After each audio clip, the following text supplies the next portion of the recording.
The notification lit up my laptop screen at 11:43 p.m. My husband David's iCloud backup had just completed on my computer. You see, 3 months ago, I'd quietly synced his phone to my laptop after noticing he'd become obsessed with privacy.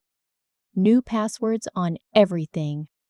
Phone face down constantly. Deleted browsing history. My name is Victoria Hayes. I'm 36 years old, a forensic accountant who specializes in uncovering financial fraud for Fortune 500 companies. I find what people desperately want hidden, and tonight I was about to find something that would shatter my 8-year marriage. I clicked on his messages. The most recent thread made my blood run cold.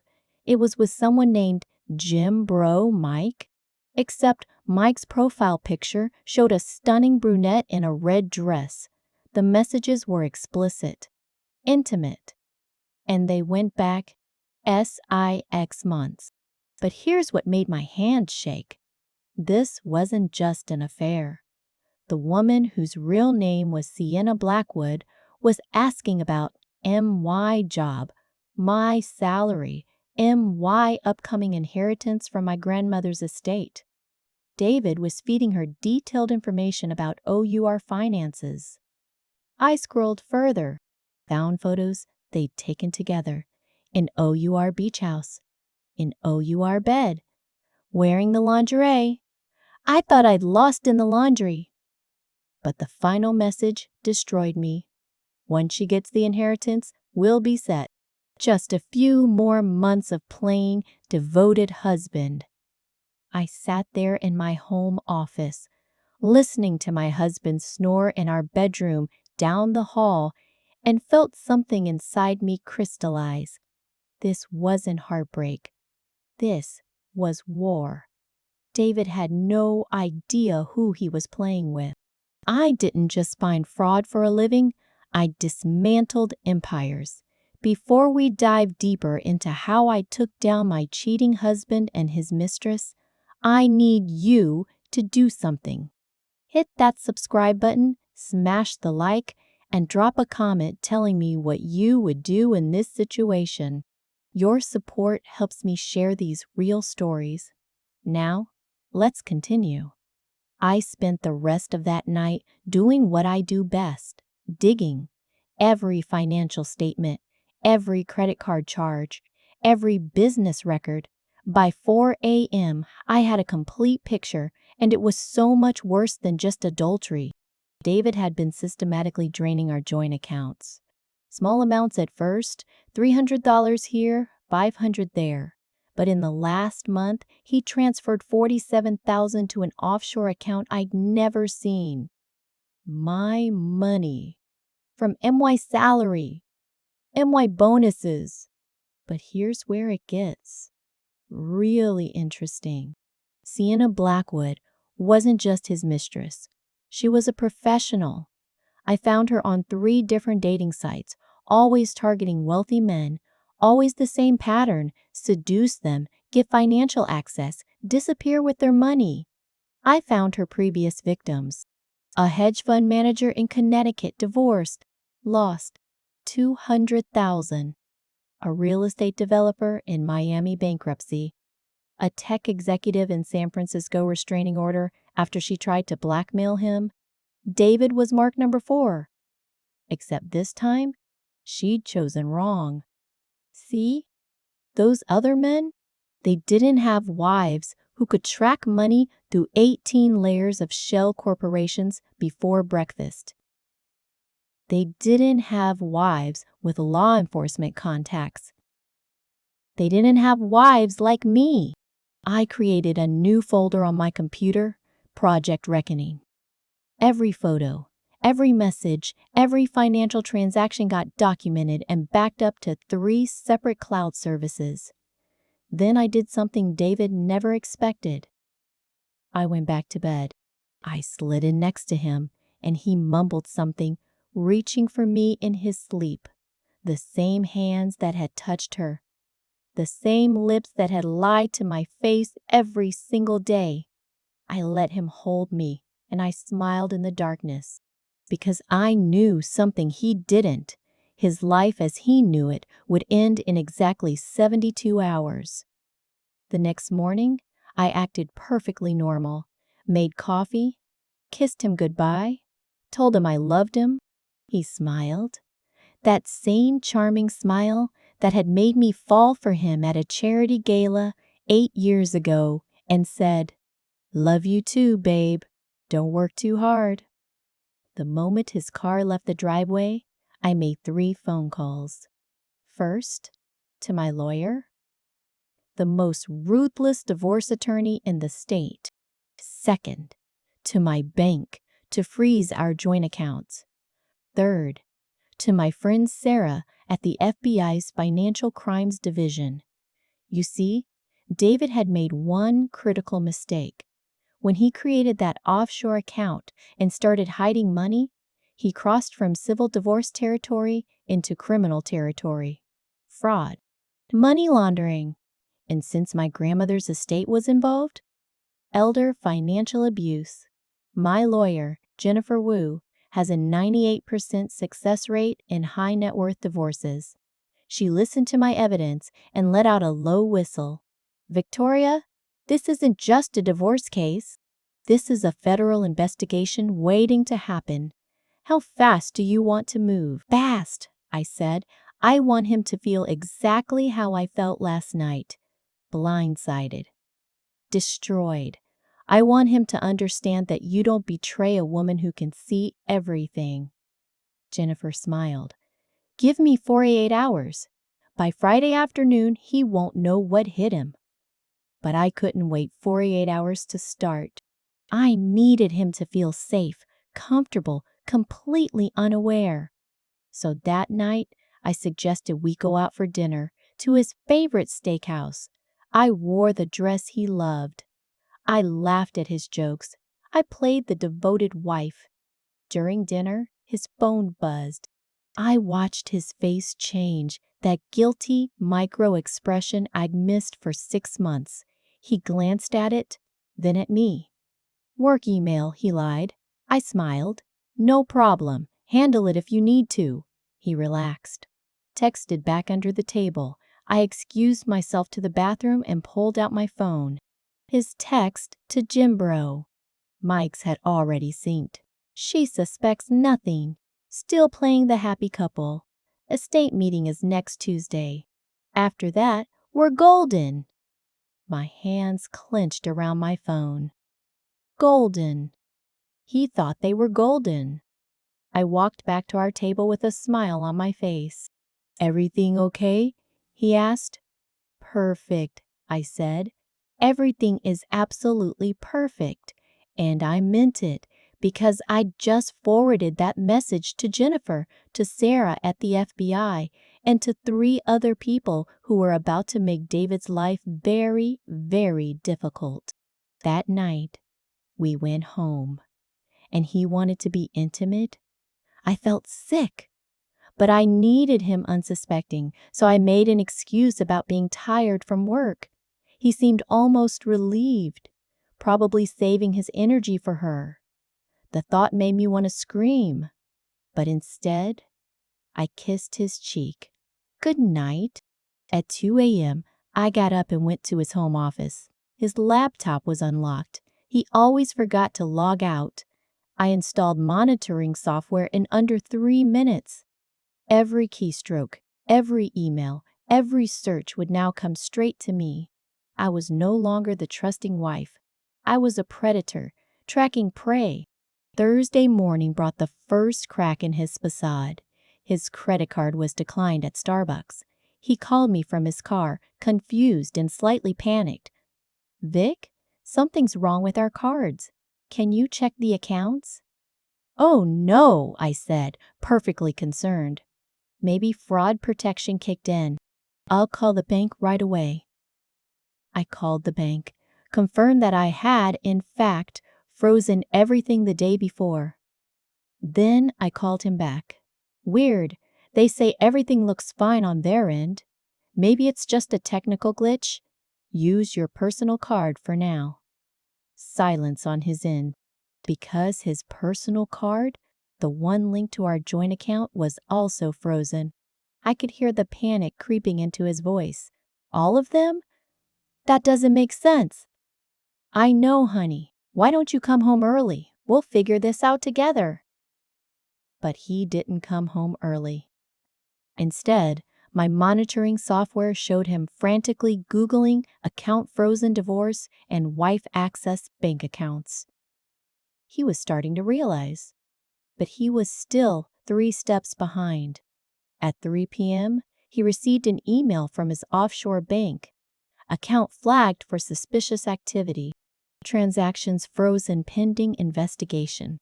I watched in real time as he nearly had a panic attack at his desk. He called Sienna. The conversation was beautiful. She knows. She must know. All our accounts are frozen. Sienna's response? Calm down. You're being paranoid. Why would she freeze accounts if she didn't confront you? Just go home and act normal. Fatal mistake, Sienna. Fatal mistake. David came home at 5,030, trying to act casual but failing miserably. Hey, babe, figure out that card situation? I looked up from my laptop where I'd been watching every move he'd made all day and smiled. Oh, that? Yeah, I figured it out. Turns out there was fraud. Someone was stealing from us. His face went white. What? Who? I stood up, closed my laptop, and walked toward him slowly. Well, David, that's the interesting part. The fraud is coming from inside the house. It's coming from Yayo Yu. The color drained from his face completely. Vic, what are you? Shut up, I said calmly. I'm talking now. You're going to stand there, and you're going to listen to every single word I have to say. Then you're going to make a choice about how difficult you want the next few months of your life to be. I pulled out my tablet and pulled up his messages with Sienna. 6 months. 6 months you've been sleeping with this woman. 6 months of lies. 6 months of planning to take my inheritance and disappear. He started to speak. I held up my hand. I said, shut up. Here's what's going to happen. In about. I checked my watch, 45 minutes. You're going to receive divorce papers. They're being hand-delivered by a process server. At the same time, you'll receive notice that I filed an emergency motion to freeze all our assets pending investigation of financial fraud. But Victoria, I'm not finished. Tomorrow morning at 9 a.m., you have a meeting with FBI agents. They're very interested in your offshore account and where that $47,000 came from. See, the problem is some of that money was from my grandmother's estate, and she's 87 and has dementia. Do you know what that makes it, David? Elder financial abuse, a federal crime. But here's where it gets really fun. I swiped to show him photos of Sienna with her previous victims. Your girlfriend? She's a professional con artist, and you helped her. That makes you an accomplice. David's legs seemed to give out. He collapsed onto the couch. This can't be happening. Vic, please let me explain. Explain what? That you're a lying, cheating thief? That you were going to steal from my dying grandmother? That you slept with her in OUR bed? My voice finally broke on those last words. Tears started running down my face. Not sad tears, but rage tears. Pure, distilled fury. I gave you 8 years of my life. I supported your career. I trusted you with everything, and you couldn't even steal from me, competently. If you're going to betray me, David, at least be good at it. But you left a trail a child could follow. You synced your phone to my laptop. You used OUR credit cards to wine and dine your mistress. You truly thought I was that stupid? He was crying now. pathetic sobs that made me feel nothing. The doorbell rang. Right on time. That'll be the process server. I'm going upstairs. When I come back down, I want you gone. Your clothes are already packed. They're in the garage. Take them and leave. If you're still here in 30 minutes, I'm calling the police. I started walking toward the stairs, then stopped and turned back. Oh, and David? Sienna Blackwood has already been arrested. FBI picked her up 2 hours ago. She immediately agreed to cooperate against you in exchange for a reduced sentence. So think carefully about what you say to those agents tomorrow. His face went from white to green. You already? Now get out of my house. I went upstairs, locked myself in our bedroom, and finally let myself break down. I cried for 20 minutes, not for him, for the life I thought I had, for the future I believed in, for the trust that had been shattered. Then I washed my face, fixed my makeup, and went back downstairs. He was gone. The house was finally mine again. That night, Jennifer called with an update. David's been calling my office nonstop. He wants to negotiate. He's willing to give you everything. The house, the cars, his 401k. If you'll drop the criminal investigation. I laughed. Tell him no. This isn't about money anymore. It's about consequences. That's what I told him, Jennifer said with satisfaction. But Victoria, there's something else. Sienna's lawyer reached out. She wants to talk to you directly. Says she has information about David that might interest you. My stomach dropped. What kind of information? She wouldn't say over the phone, but she implied David's been running this con longer than we thought. That you might not be his first victim. The room spun. Set up the meeting. I want to hear what she has to say. Are you sure? It might be. Set it up, Jennifer. 2 days later, I sat across from Sienna Blackwood in a federal holding facility. She looked different without the makeup and designer clothes. Younger, harder, more desperate. Thank you for coming, she said. I said nothing. Just waited. I know you hate me. You should. But there are things about David you need to know. She slid a folder across the table. Before you, there was Rachel. And before Rachel, there was Amy. And before Amy, there was his first wife, Jennifer. My blood went cold. His first wife? Sienna nodded. He told me he'd never been married before. But I did research after the FBI arrested me. Turns out, David Hayes has been married 3 times before you. Each marriage lasted about 5 years. Each time, the wife came into money. Each time, David divorced them and walked away with half. You're lying. But even as I said it, I knew she wasn't. It fit perfectly. His reluctance to talk about his past, the way he had no old friends, the gaps in his employment history. I wish I was lying, Sienna said, because it means I was his accomplice in victimizing you. See, David's not like my other marks. They were lonely rich guys looking for validation. David's a professional. He targets women with careers and inheritances. He marries them, waits for the money, then either divorces them or... She stopped. Or what?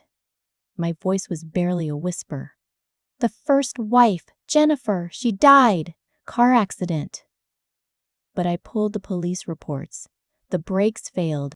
No investigation because David had an alibi, but she left the sentence hanging. I felt sick. You think he tried to kill her? I think you should be very, very careful, Victoria. I stood up, my legs shaking.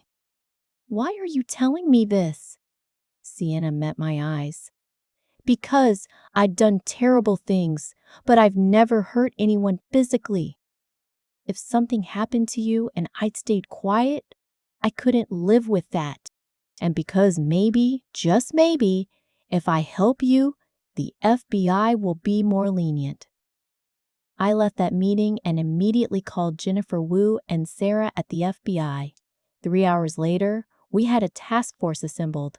They pulled every record on David's previous marriages, interviewed his ex-wives, examined that car accident from 15 years ago. What they found made national news. David Hayes, or David Mitchell, or David Stevens, or David Clark, depending on which identity he was using, had been running this con for 20 years. 8 marriages, 3 suspicious deaths, millions of dollars in stolen inheritance money. He was a serial predator who'd finally chosen a victim who could fight back. The FBI arrested him at his mother's house 2 weeks later, charged him with wire fraud, money laundering, conspiracy, and reopened 3 murder investigations. The media called him the Black Widower. I called him what he was, a monster who'd been masquerading as my husband. His trial lasted 3 months. I testified for 6 hours, walking the jury through every financial document, every hidden account, every lie. His defense tried to paint me as a vengeful ex-wife. The prosecution painted the truth. I was a survivor who'd nearly become victim number 9. The jury deliberated for 4 hours. Guilty on all counts. The judge sentenced him to 45 years in federal prison. 45 years. He'd be 93 years old when he got out. If he lived that long. As they led him away in handcuffs, he looked at me one last time. I looked right back and smiled. Sienna got 18 months for her cooperation. She'd helped take down not just David, but a network of con artists who'd been working similar schemes across the country. The FBI estimated they'd stolen over $20 million from victims, all because I'd noticed that notification on my laptop. The 3 surviving ex-wives and I started a support group. We call it the Widows Club. Dark humor, but it helps. We meet monthly, share our stories, help each other heal. We also work with law enforcement to identify red flags in relationships. We've helped save 4 women from similar predators. A year after the trial, I sold the house. Too many memories, too many lies soaked into the walls. I bought a modern apartment downtown with floor-to-ceiling windows and an incredible view. Started over. Slowly began dating again, though trust doesn't come easy anymore. I met someone. His name is Marcus. He's a high school teacher, and he's the most honest person I've ever known. He has nothing to hide because he's not hiding anything. On our 3rd date, I told him everything about David, about the trial, about my trust issues. He held my hand and said, "I'll wait as long as it takes." David's mother wrote me a letter. She apologized for her son, said she never knew what he was capable of, begged for forgiveness. I never responded. Some betrayals go too deep, affect too many people. She raised a monster. That's something she'll have to live with. I received a letter from David himself, sent from prison. I almost threw it away unopened. But curiosity won. Inside was a single page. "You were the only one I actually loved. That's why I couldn't go through with it." I'm sorry. I burned it. Some apologies are worthless. People ask me if I regret marrying him. The answer is complicated. I regret the years I lost, the trust I wasted, the pain I endured. But I don't regret who I became through the process. I learned I'm stronger than I ever imagined. I learned I can survive anything. I learned that betrayal doesn't define me. How I respond to it does. I also learned something crucial about myself. I'm not a victim. I never was. I was a woman married to a predator who made the fatal mistake of underestimating me. He thought I was just another mark, another naive wife to manipulate. He didn't realize he'd married a warrior. The notification that lit up my laptop that night, it didn't ruin my life. It saved it. Because if I hadn't discovered the truth when I did, if I'd waited even a few more weeks until my grandmother's estate settled, I might have been victim number 9. And this time, it might have ended very differently. 2 years after David's arrest, I got a call from the FBI. They'd found evidence linking him to 2 more suspicious deaths. Women who'd briefly dated him but ended things before marriage. Women who died in convenient accidents. David wasn't just a con artist. He was a serial killer who used marriage and money as his cover. The DA added 2 counts of first-degree murder to his charges. This time, I didn't have to testify. The forensic evidence was overwhelming. The jury came back in 90 minutes. Guilty. The judge added 2 consecutive life sentences to his existing time. David Hayes would die in prison. Justice, finally, fully served. I wrote a book about my experience. The Wife Who Knew: How I Took Down a Serial Predator. It became a bestseller. The proceeds went to helping other victims of financial abuse and domestic violence. David tried to sue me for defamation from prison. The judge laughed him out of court. Public figure. Matters of public record. Absolute truth. No case. I gave a TED Talk about recognizing financial abuse in relationships. The video has over 10 million views. Women write to me every day, sharing their stories, asking for advice. I answer every single one. Because I remember what it felt like to have my world shattered. I remember thinking I was alone. I wasn't. Neither are they. Marcus proposed to me on the 2-year anniversary of my divorce being finalized. We were at the beach, watching the sunset, and he got down on one knee. I know you've been hurt. I know you're scared. But I promise you, for the rest of our lives, honesty, transparency, and love. Will you marry me? I said yes. But I also said, we're getting a prenup, and you're signing up for couples therapy. And if you ever lie to me about anything, even something small, we're done. No second chances. He smiled. I wouldn't expect anything less. You're the smartest, strongest woman I've ever met. I'd be insane to lie to you. We got married in a small ceremony with just family and close friends. My Widows Club members were all there. My bridesmaids, my sisters in survival. Jennifer Wu officiated. Sarah from the FBI caught the bouquet, and for the first time in years, I felt genuine happiness. Not despite what I'd been through, but because of it. The house I'd shared with David, the one I'd sold, the new owners found something during renovations, hidden in the walls, $200,000 in cash, along with documents showing 2 more identities David had been planning to use. They called the FBI. The investigation is still ongoing. They think there might be more victims no one even knows about yet.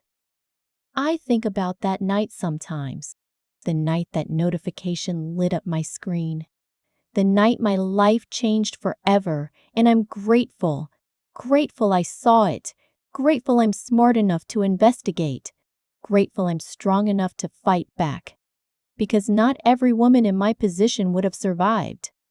Some of David's victims didn't. Last month, I visited David in prison, not for closure. I didn't need that from him. I went because I wanted him to see what he'd failed to destroy.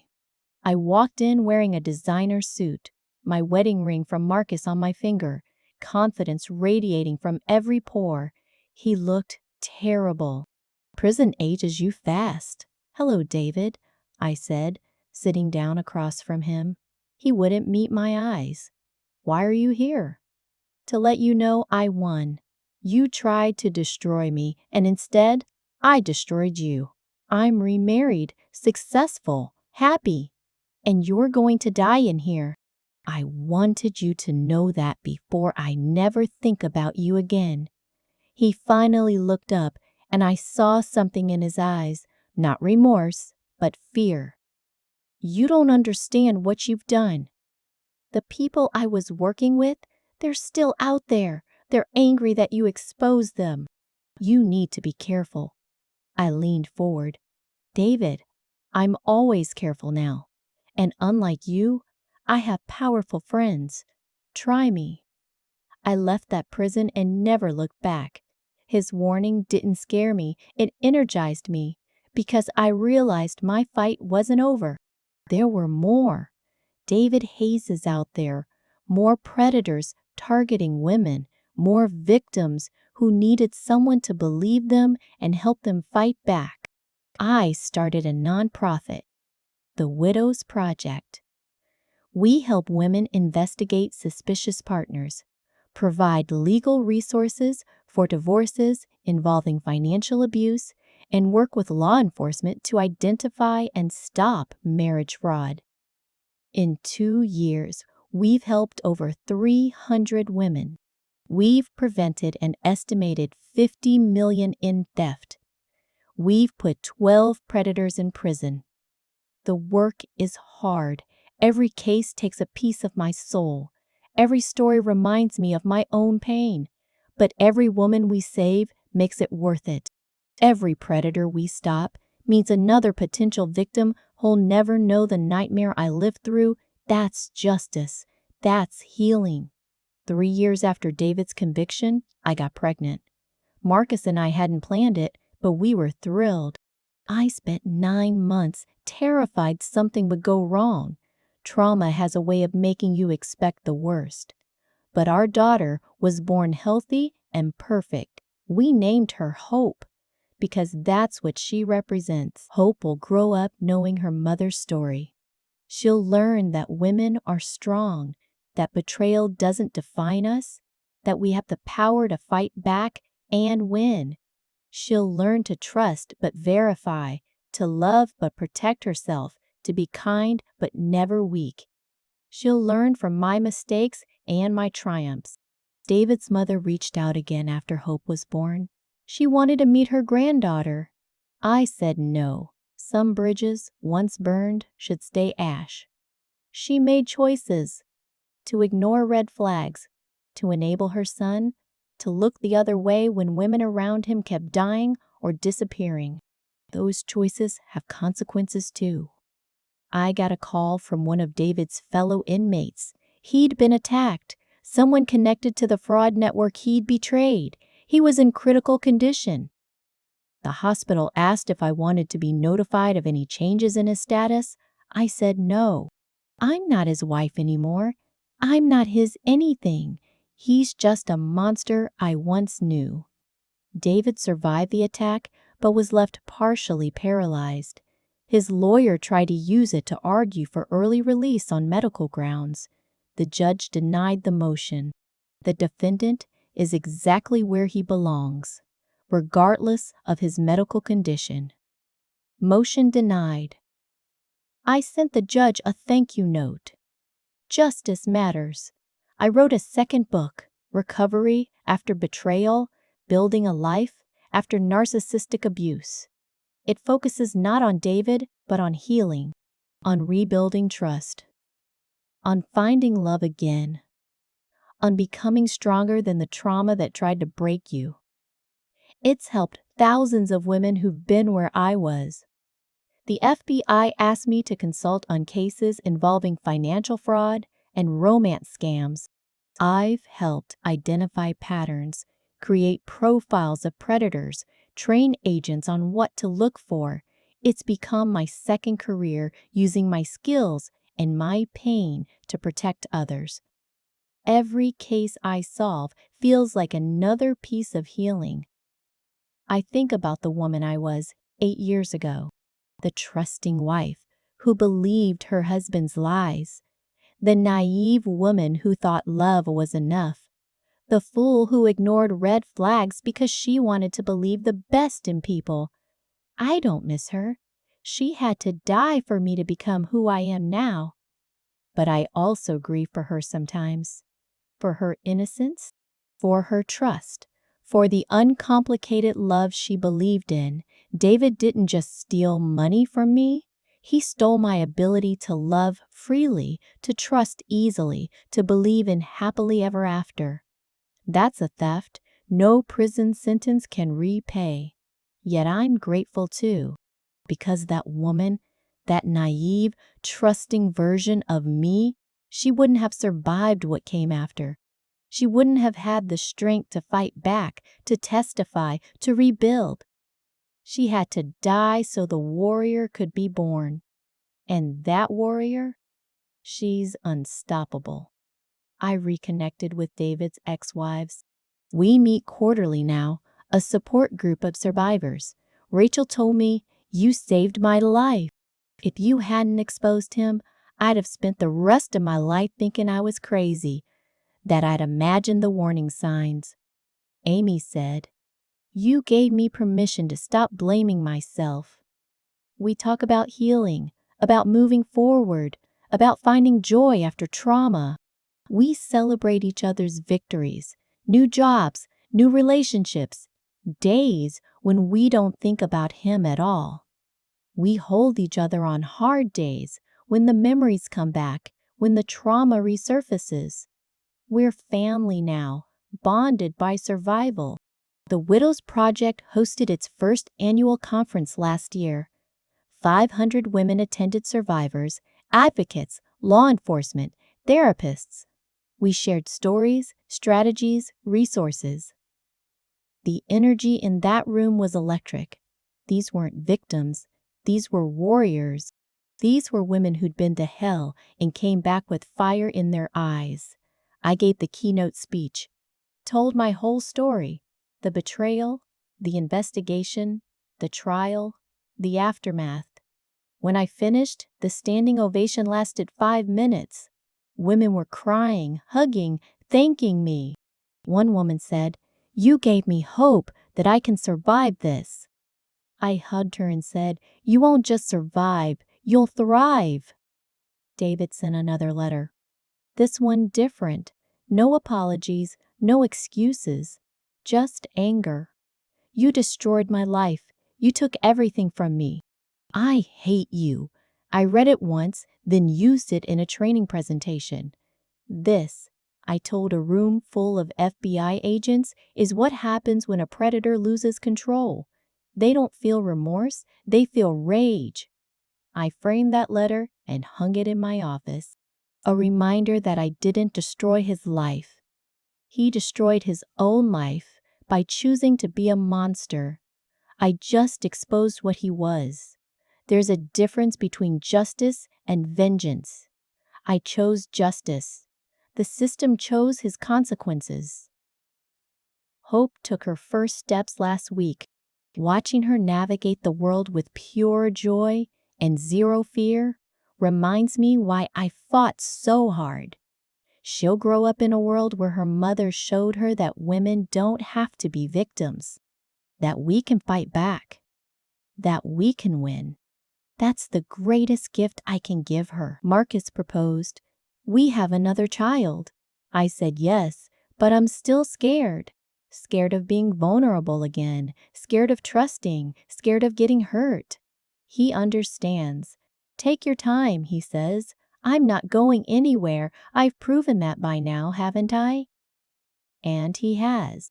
3 years of consistency, honesty, boring reliability. It's the sexiest thing I've ever experienced. I testified before Congress about marriage fraud and financial abuse, helped draft legislation that makes it easier to prosecute predators like David. The bill passed last month. It's called Victoria's Law in my honor. I cried when the president signed it. My pain had purpose. My trauma changed laws.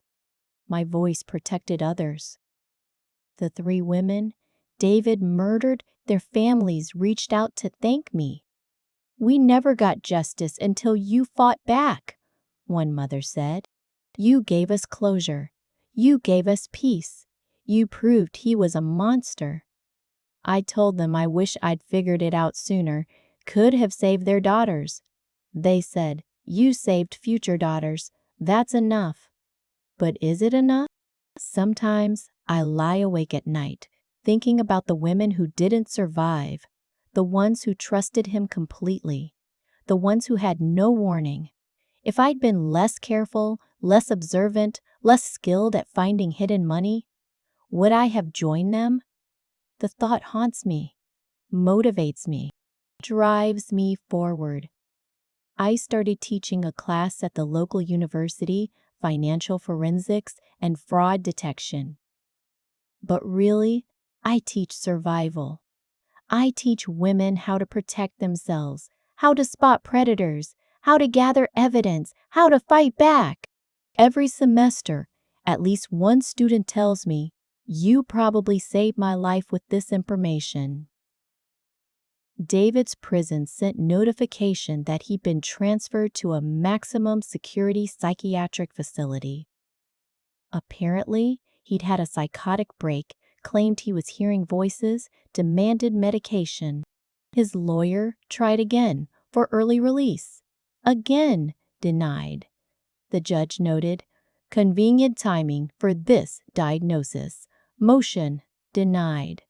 I wonder sometimes if his breakdown is real or another con. With David, you never knew what was genuine. That was part of his power. The ability to be whoever you needed him to be. Devoted husband, successful businessman, concerned citizen. All masks hiding the predator underneath. The Widows Project expanded internationally. We now have chapters in 6 countries, helping women worldwide. The patterns are the same everywhere. Predators targeting successful women, using love as a weapon, stealing money and dignity and futures. And everywhere, women are fighting back.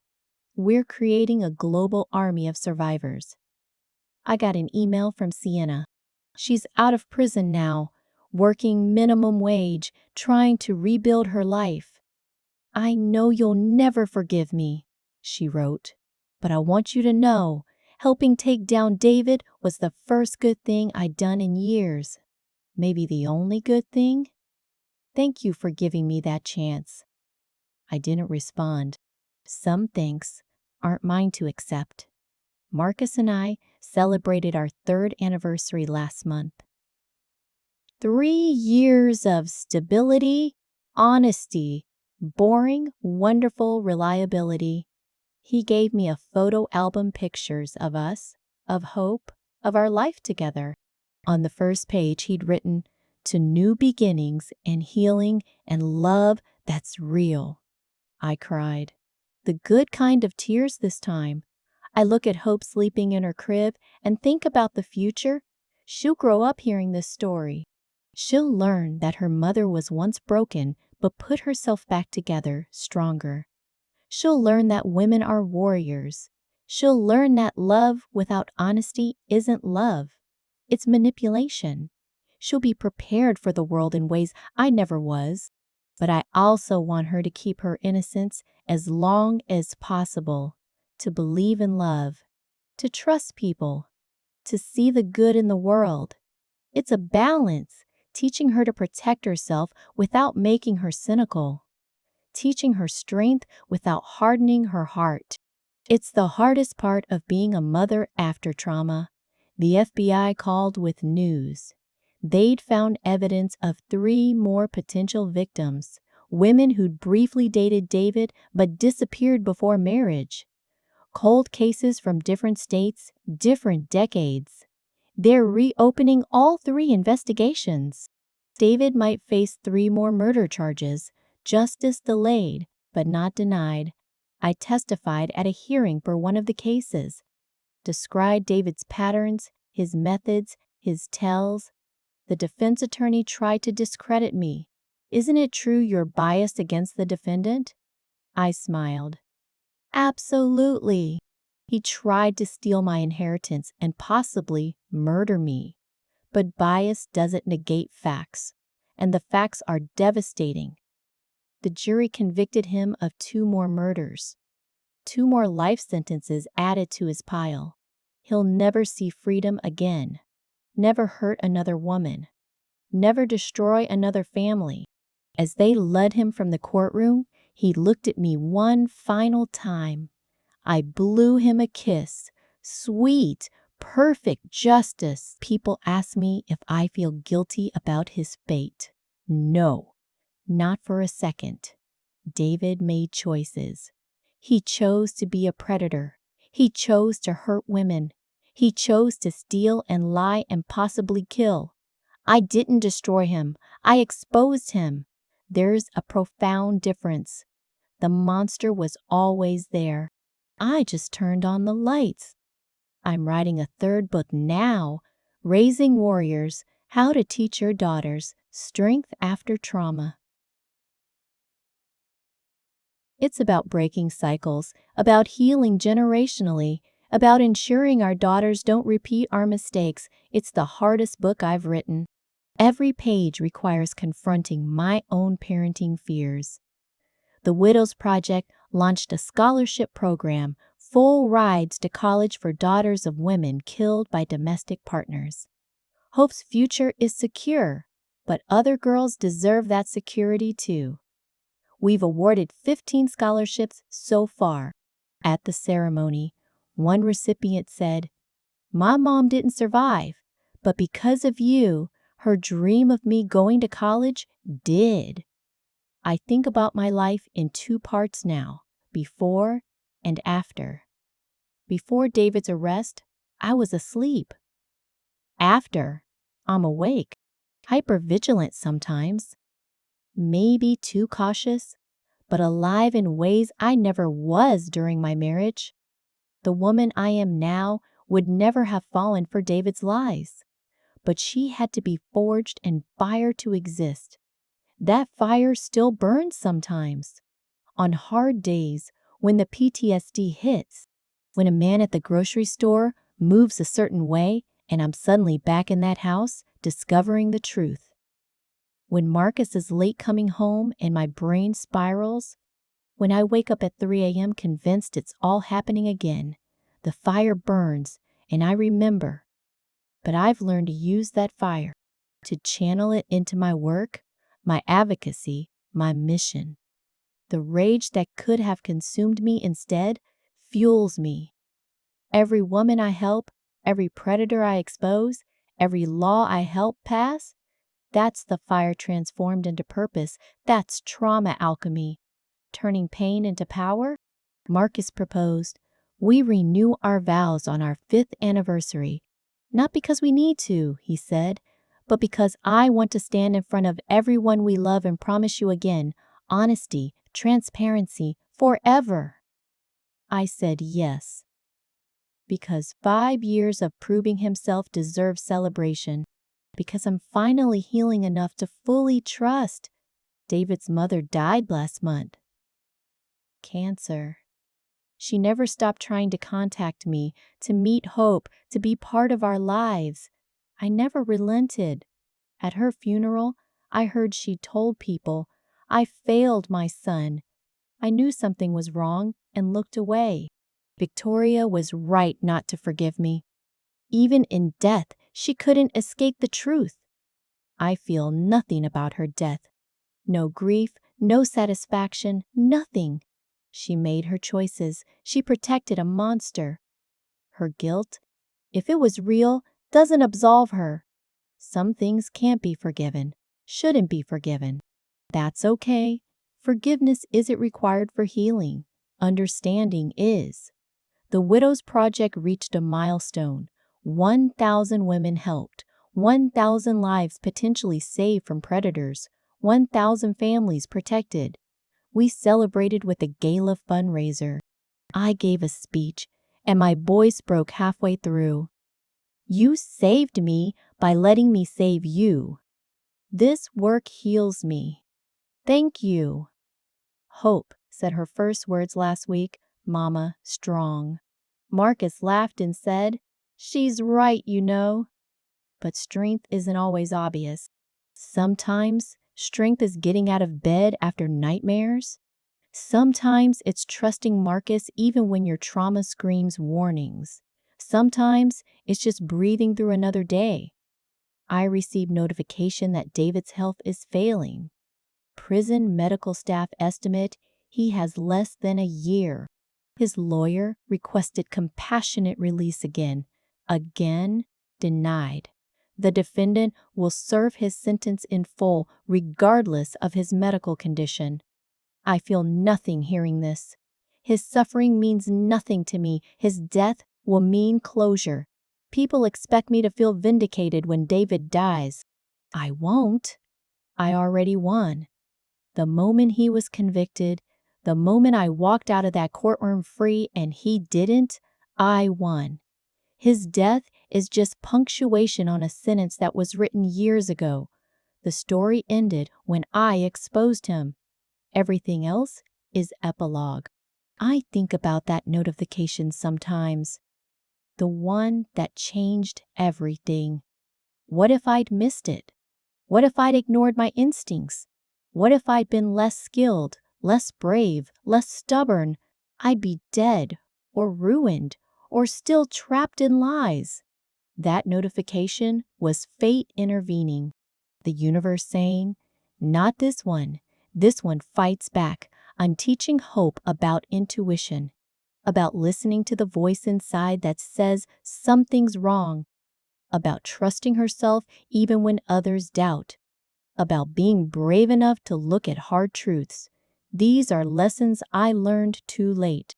She'll learn them early. She'll be protected by knowledge I had to earn through suffering. The documentary about my case premiered last month. The Wife Who Destroyed a Serial Killer. The Victoria Hayes story. I watched it with Marcus, holding his hand through the hardest parts. Seeing it all laid out, the evidence, the investigation, the trial was traumatic, but also validating. Proof that it happened. Proof that I survived. The documentary sparked new investigations. Women who'd lost husbands or boyfriends in suspicious circumstances reached out. Could you look at this case? Could you help us find justice? The FBI is investigating 5 new potential cases linked to David's network. The damage he caused extends farther than anyone imagined. I'm exhausted sometimes, tired of being strong, tired of fighting, tired of living with trauma that resurfaces without warning. On those days, Marcus takes hope and lets me rest, lets me cry, lets me be weak. Then, when I'm ready, he reminds me, you don't have to be strong all the time. But when you need to be, you're unstoppable. David died 3 months ago. Heart attack in his sleep. No drama, no final confrontation, just gone. The warden called to notify me. I thanked her and hung up. Marcus asked if I wanted to talk about it. I said no, he doesn't deserve any more of my words, my thoughts, my time. He's over. And he was. I didn't attend his funeral. Neither did his mother's family. Neither did any of his ex-wives. He was buried in an unmarked grave in the prison cemetery. No headstone, no memorial, nothing. As if he'd never existed. That felt appropriate. He'd spent his life being different people to different women. In death, he was no one. His death didn't bring closure. I'd already found that. It brought relief. Relief that he couldn't hurt anyone else, even from prison. Relief that his story was truly over. Relief that the chapter of my life containing him was finally, definitively closed. I could stop waiting for the other shoe to drop. I got pregnant again 6 months after David died. This time, a boy. We're naming him Justice because that's what his father represents. A good man who restored my faith in love, in marriage, in happily ever after. Justice, because that's what I fought for and won. Justice, because the world needs more of it. The Widows Project opened a residential facility for women escaping financial abuse, safe housing while they rebuild their lives, legal services, job training, therapy. We're calling it the Phoenix House because these women rise from ashes, because they're reborn stronger, because survival is just the beginning. I cut the ribbon at the opening ceremony, spoke to a room full of women who'd been where I was. You are not victims. You are survivors. You are warriors. You are phoenixes. And this house is your launch pad. Use it. Heal here. Then fly. They stood and cheered. I stood and cried. Healing tears. Proud tears. Free tears. I'm training the next generation now. Teaching women forensic accounting, investigation techniques, how to spot fraud, creating an army of warriors who can help others the way I was able to help myself. Knowledge is power. Skills are weapons. I'm arming women to fight back. Victoria's law has been used to prosecute 30 predators so far. 30 men who thought they could exploit women through marriage fraud. 30 monsters removed from society. 30 victories for justice. Every conviction email I receive goes into a special folder, Justice Served. I read them on hard days. My grandmother, the one whose inheritance David tried to steal, passed away peacefully last year at age 90. She never knew the full extent of what happened, protected by her dementia from that trauma. She left everything to me, as planned. I used it to expand. The Widows Project? Her legacy protects women. Perfect justice. I think about David's other wives sometimes. Rachel, who he gaslit for years. Amy, who he nearly bankrupted. Jennifer, who might have been his first victim or first survivor depending on how you look at it. We're all connected now by his evil, but also connected by our survival. Sisters forged in shared trauma. The prosecution contacted me. They're writing a book about the case. Want my input? I agreed on one condition. All proceeds go to victims of financial abuse. This story isn't mine alone. It belongs to every woman David hurt, every woman helped by exposing him. The book comes out next year. It's called The Black Widower's Last Wife. I gave a TED Talk titled The Power of Seeing, How Noticing Saves Lives. It's been viewed 50 million times. Women write to me daily. You taught me to pay attention. You gave me courage to investigate. You saved my life. Each message is a reminder that my pain had purpose. My trauma transformed lives. Hope starts preschool next year. I'm terrified and excited. Terrified of letting her out of my sight, of the world's dangers. Excited to watch her bloom, make friends, become her own person. Marcus reminds me, you're raising her to be strong, not scared. Trust your parenting. He's right. My fear doesn't have to be her burden. I went back to the house recently, the one David and I shared. New owners, new life, new energy. Standing outside, I felt nothing. No sadness, no rage, just acknowledgement. I survived that place. I survived him. I won. Then I drove to my real home, to Marcus and hope and justice, to my actual life, to freedom. The FBI asked me to join their advisory board on financial crimes. I accepted. Now I help shape policy, train agents, review cases. My expertise, hard won through suffering, protects others. My pain prevents pain. My knowledge saves lives. That's the best revenge, transforming trauma into triumph. I wrote a letter to my younger self. The woman who married David, who trusted blindly, who ignored red flags. I told her, "You're not stupid. You're not weak. You're human. And you're about to become unstoppable. The storm is coming, but you'll emerge stronger. I promise. Love, future you." I burned it. Symbolism matters. Justice took his first steps yesterday, walked straight to me, arms outstretched, pure trust in his eyes. That trust, so different from my broken ability to trust, heals something in me. He doesn't know his mother's story yet, doesn't know the monster his namesake represents. He just knows love. That's enough for now. I'm working with lawmakers on expanding Victoria's law. Want to make it easier to prosecute financial abuse before it escalates? Want to create databases of known predators? Want to require financial disclosure in marriage licenses?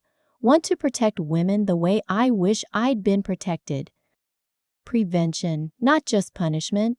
The documentary won an Emmy. I accepted the award on behalf of all David's victims, named and unnamed, living and dead. This isn't my story. It's our story. Every woman who's been used, abused, and refused to stay down. This Emmy represents justice, visibility, hope. Standing ovation, tears everywhere. Mine included.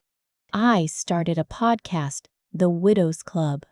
Each episode features a survivor's story, their trauma, their fight, their triumph. It's the #3 true crime podcast in the country. Not because people love trauma porn, but because women need to hear, "You're not alone. You can survive this. You can win." A listener wrote, "Your podcast saved my life. I was planning suicide after my husband's financial abuse destroyed me. Your story gave me hope. Now I'm filing charges." Fighting back. Surviving. I called her. We talked for 3 hours. I connected her with the Widows Project. She's thriving now. That's why I do this. Marcus surprised me with a vacation. Just us, no kids. Complete relaxation. I panicked. What if something happens? He held my face gently. "Victoria, you're safe. I'm safe. Our kids are safe with your brother. You've been on high alert for 7 years. It's time to rest. Trust me. Trust yourself. Trust that you've built something David can't destroy, even from beyond the grave." He was right. We spent a week in Tuscany, and slowly I felt myself unclench, felt the hypervigilance fade, felt peace seep into spaces where fear had lived. On the last night, watching the sunset, I told Marcus, "Thank you for being patient with my healing, for loving me through the broken parts." He said, "You're not broken. You're a warrior with scars. That's different." I'm mentoring young women in forensic accounting now, teaching them not just technical skills, but awareness. Trust your instincts, I tell them. If something feels off, investigate. Don't ignore red flags for love. Don't sacrifice your security for romance. Be smart. Be careful. Be strong. They listen because they know my story. Knowledge born of suffering sticks. I received a package. No return address. Inside, David's wedding ring and a note in his handwriting, written before he died. "I did love you. That's what made you dangerous. You were supposed to be like the others. Easy to fool, easy to use, easy to discard. But you saw me. Really saw me. I couldn't have that. I'm sorry, but also not. You became my greatest failure. Consider that a compliment. I read that note 10 times, analyzed every word, then burned it. Because even in death, David was trying to manipulate me, trying to make me question myself, my instincts, my victory. But I know the truth. He failed because I was stronger, smarter, better. Not because I was dangerous, but because I refused to be a victim. I'm finishing my doctorate now in criminology, focusing on financial crimes and intimate relationships. Using my story as a case study, my dissertation will inform policy, train law enforcement, educate the public, turning my trauma into my expertise. My greatest weapon against predators like David is knowledge, and I'm sharing it with everyone. Marcus and I celebrated our 5th anniversary by renewing our vows. In front of all our friends and family, I promised, I trust you. I love you. I choose you every day. Not because I have to, but because you've earned it. You showed me that good men exist, that love can be real, that I deserve happiness. Thank you. I cried through my vows, happy tears, grateful tears, healing tears. The guests cried too, because they knew my story. They knew what I'd survived to get to this moment. They knew these vows meant something different coming from me. They weren't naive promises. They were informed choices. That's powerful. Hope and justice were our ring bearers. Watching them walk down the aisle. Products of real love, raised in honesty. I felt the final piece of healing click into place. David didn't just fail to destroy me. I built something beautiful from the ruins he left. I created a family based on truth. I won so completely, he'd be sick if he could see it. I visit schools now, teaching teenagers about healthy relationships, about red flags, about financial independence, about not losing yourself in romance. I tell them my story, the age-appropriate version. Trust is earned, not given, I say. Love should make you stronger, not weaker. Never ignore your instincts. They're trying to protect you. A student asked, "Do you regret marrying him?" I thought carefully. I regret the pain, but I don't regret becoming who I am now.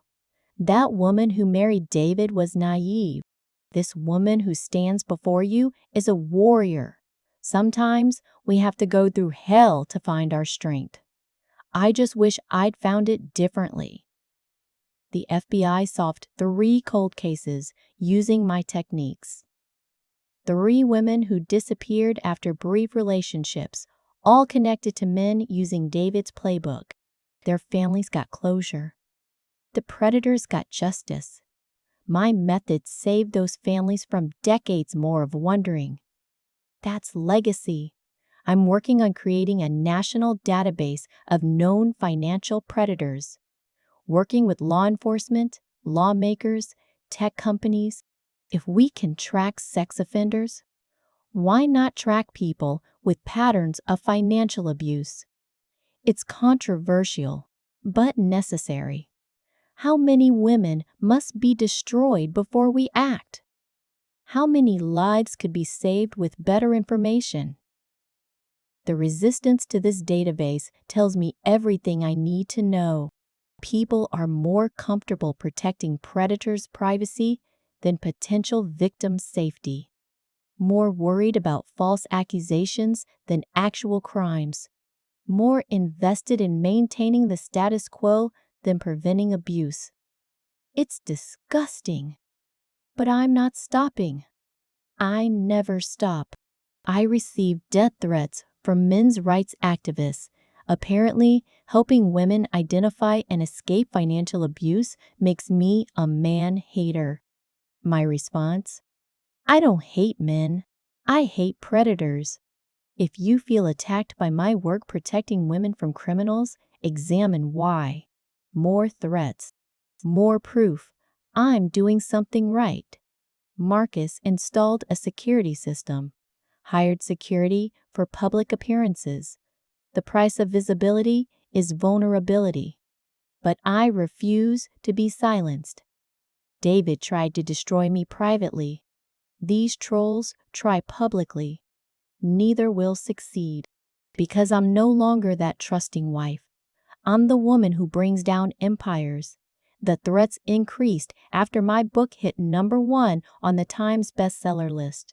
Apparently, success is threatening to certain people. My lawyer drafted cease and desist letters. The FBI investigated. Several threats resulted in arrests. Turns out, some of these men were connected to David's fraud network. Interesting. I'm not scared. Anger, not fear, drives me now. These men, whoever they are, they underestimate me. They think threats will silence me. They don't understand. I've already survived the worst. I've already faced down a monster and won. Their threats are nothing. Their anger is powerless. I'm untouchable. The Widows Project opened its 10th location. 10 safe houses across the country. Hundreds of women helped annually. Millions of dollars in stolen assets recovered. Dozens of predators prosecuted. And it all started because one woman refused to accept betrayal silently. One woman who demanded justice. One woman who fought back. I'm planning a national conference, The Rise of the Widows. 3 days of education, empowerment, and action. Survivors sharing stories. Experts sharing strategies. Lawmakers sharing legislation. Building a movement. Creating systemic change. Because individual victories are good, but cultural transformation is better. I want to change the world. Is that grandiose? Maybe. But I've learned that audacious goals are the only ones worth pursuing. Small thinking keeps us small. I'm not interested in small anymore. I want to create a world where predators like David can't operate. Where women are believed, protected, empowered. Where betrayal has immediate consequences. That's my legacy. Hope drew a picture at school. My mommy the superhero? She drew me with a cape, holding hands with her in justice, with Marcus behind us, protecting. The teacher wrote, "Hope says you fight bad guys and help ladies." She's very proud of you. I hung that picture in my office, right next to my Emmy. Both represent victories. I had coffee with Rachel and Amy yesterday, David's other ex-wives. We laughed, not at our pain, but at our strength, at how we've thrived despite him, at how we've turned our trauma into purpose. Rachel runs a women's shelter now. Amy is a family law attorney. We're all warriors. We're all unstoppable. He made us this way. Would we be who we are without him? Probably not. Does that mean we should be grateful for the trauma? Hell no. But we can acknowledge that suffering revealed strength we didn't know we had. We can be proud of who we've become while still hating what it took to get here. Both things can be true. I'm writing my final chapter now, both literally and figuratively. My memoir is almost complete. My doctorate is almost finished. The Widows Project is thriving. My family is happy. Justice has been served. I've moved from survival to thriving, from victim to victor, from destroyed to destroyer of evil. This is my ending, and it's perfect. 10 years ago, I married a monster. 8 years ago, I discovered the truth. 7 years ago, I destroyed him. Now? Now I help other women do the same. Now I teach, advocate, fight. Now I'm happy, healed, whole, not despite what happened, but because of how I responded to it. David thought he was destroying me. Instead, he created his own destruction. That notification that lit up my screen, that iCloud backup that revealed everything, saved my life. If I'd missed it, ignored it, explained it away, I'd be dead or destroyed. Instead, I'm here, strong, free, powerful. That's not luck. That's instinct. That's intelligence. That's a woman who refused to be broken. So to every woman reading this, listening to this, living through this, trust yourself. Investigate suspicions. Document everything. Fight back. You are stronger than you know, smarter than they think, more powerful than they can imagine. And you are not alone. We are an army. We are unstoppable. We are the widows who refuse to stay down, and we are here to catch you when you fall and help you rise stronger.